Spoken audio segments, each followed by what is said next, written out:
The stock market is booming, the economy is strong, and unemployment is near record low. It seems like prosperity will continue into the future. So, what can possibly go wrong? Well, this is one of the promising indicators that can potentially change your mind on this prosperous economy and high stock market prices. What I'm talking about is US Treasury yield curve inversion. The US Treasury yield curve was recently inverted, meaning short-term interest rates were higher than the long-term interest rates. This unusual occurrence, called yield curve inversion, has historically been a very reliable indicator of the upcoming economic recessions. Since 1920s, every yield curve inversion has been followed by the recession in the following 12 to 24 months. The recessions are naturally correlated and decreased stock market returns. To determine whether the yield curve is inverted, it is common practice to compare the yield on a 10 years Treasury bond to either 2 years Treasury note or 3-month Treasury bill. If the 10 years yield is less than 2 years or 3-month yield, the curve is inverted. In a simple term, let me explain you this way. Suppose that you want to lend your money for a long period of time, let's say 10 years, you should obviously expect a high rate of return because 10 years is very uncertain. You do not know what is going to happen. But if you want to lend your money, let's say, for example, in 2 years or even couple of months, your rate of return or yield naturally should be lower because within few months or 2 years you will get your money back plus some interest, which is obviously seems like a great idea. But whenever the yield curve flips, obviously it's a bad news for the potential economic outcome because many investors are indeed anticipating some downturn in the economy.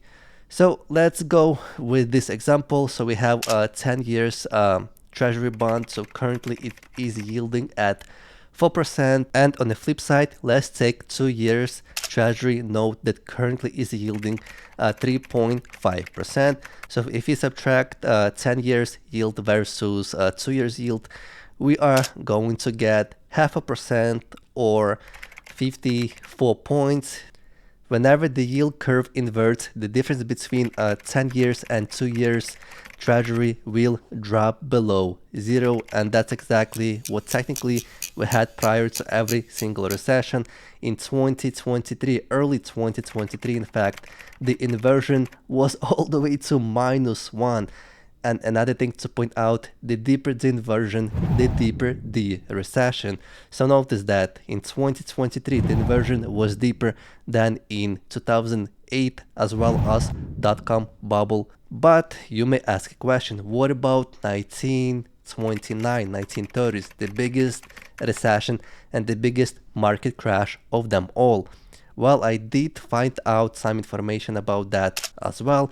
So this is what the yield curve looked back then. So yes, back then the yield curve was as low as below 1%. So yes, back then the yield curve was even below 1%, similar what we have seen in early 2023. So we all know how that played out. Very deep recession with a huge market crash. Another very important thing, when the yield curve inverted, well, in 1928, that would be January 1928, this is when the first time the yield curve inverted and dropped below zero, difference between 10 years and 2 years treasury. However, guys, the recession took place in July 1929, so that is going to be roughly 1.5 years or 18 months since the first yield curve inversion, and we all know how that played out. If you don't know, this is what S&P 500 looked back then. S&P 500 literally collapsed from 32 points all the way to 5 points, so that is going to be 86% drop from top to bottom. And that top to bottom, so the top was in late 1929, the bottom is going to be in 1932. So roughly 2 years market has been crashing non-stop. So there you go. Now let's move on to the most recent data. Here we have actually 3 recessions. So first is going to be dot-com bubble, and pay attention when the yield curve inverted initially. And this time yield curve inverted initially, that is going to be early 1997. 1997, guys, that was the first inversion of the yield curve. And the recession during the dot-com bubble took place between March until November 2001, but the market started to decline Q3 2000s. So basically the yield curve inverted roughly 3 years prior to the first cracks in the market. 3 years, guys. The yield curve inverted 3 years. But whenever yield curve was already positive in 2001, then it was already too late. And yes, dot-com bubble market dropped by 50%. Now let's move on to the next one, the housing and financial crisis of 2008. Pay attention once again when the first time yield inverted. And the first time yield inverted, that is going to be early 2005. And the recession took place between December 2007 and June 2009. And yes, market also start crashing in late 2007. So between 2005 and 2007, late 2007, that is also going to be roughly 3 years. Not quite 3 years, but almost 3 years.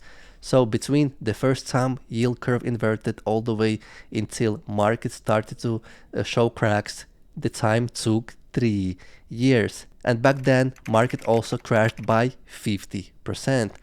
Now, what about the Corona crash? I don't know how was that possible, who knew that Corona crash is going to happen.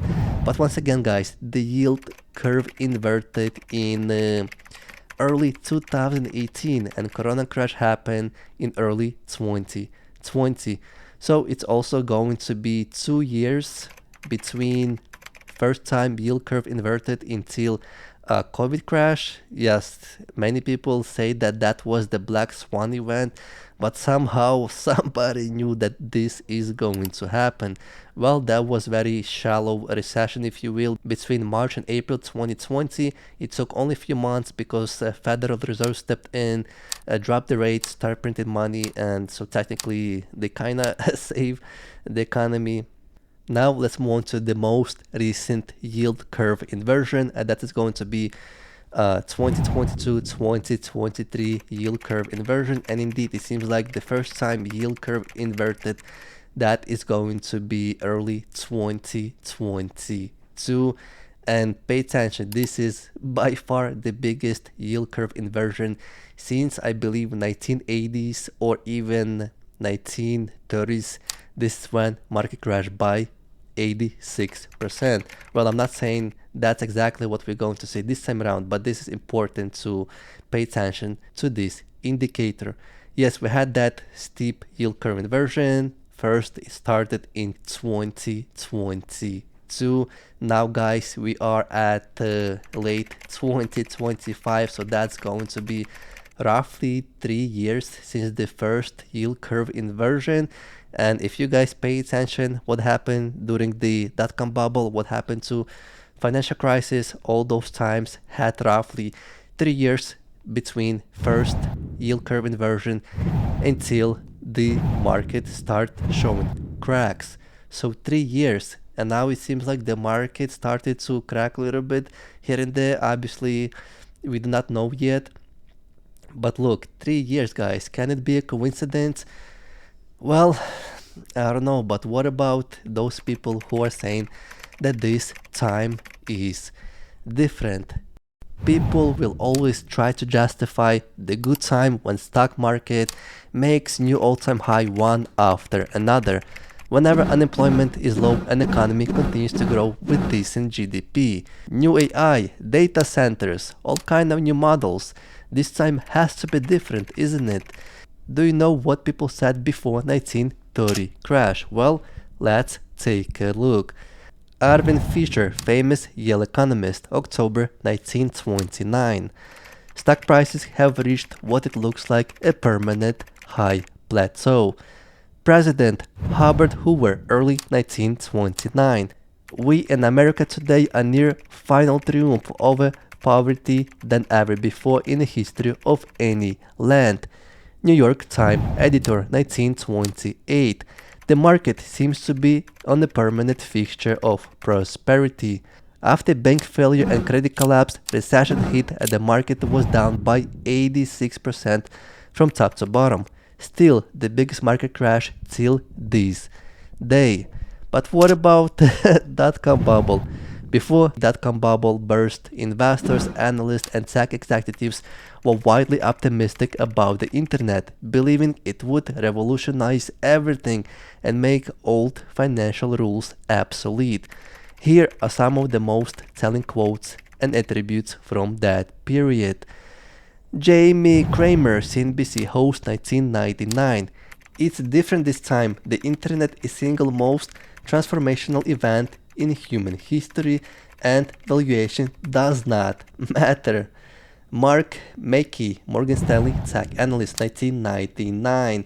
The internet companies of today are the blue chips of tomorrow. And lastly, Business Week cover headline, 1999. The internet age, boom without the end. So here we go, guys. Shortly after all that optimism, dot-com bubble burst and US tilt into the deep recession where the market was down by 50%. But what about 2008 financial crisis? Most investors, bankers and policymakers were confident, even complacent about the strength of the global economy and housing market. Many believed that financial innovation and diversification had made system more safer than ever before. Here's what they said. Ben Bernanke, Federal Reserve Chairman, March 2007. The impact of the broader economy and financial market of the problems in the subprime market seems like to be contained. Henry Paulson, U.S. Treasury Secretary, April 2007. The housing market is at or near the bottom. Jim Cramer, CNBC host, mid-2007. There is no housing bubble. This is a great time to buy a house. Wall Street Common Beliefs, 2006 to 2007. Housing prices never fall nationwide. Mortgage-backed securities spread risk safely. Too big to fail banks were seen as untouchable. Once again, guys, shortly after all that optimism and many banks, financial institutions went bankrupt, the stock market dropped by 50%, similar to dot-com bubble. So what about this time? What is going on? Is this time any different? Well, technology may change, investment instruments may change, models may change, but what does not change is the human psychology. Humans are emotional creatures and will always be driven by fear and greed.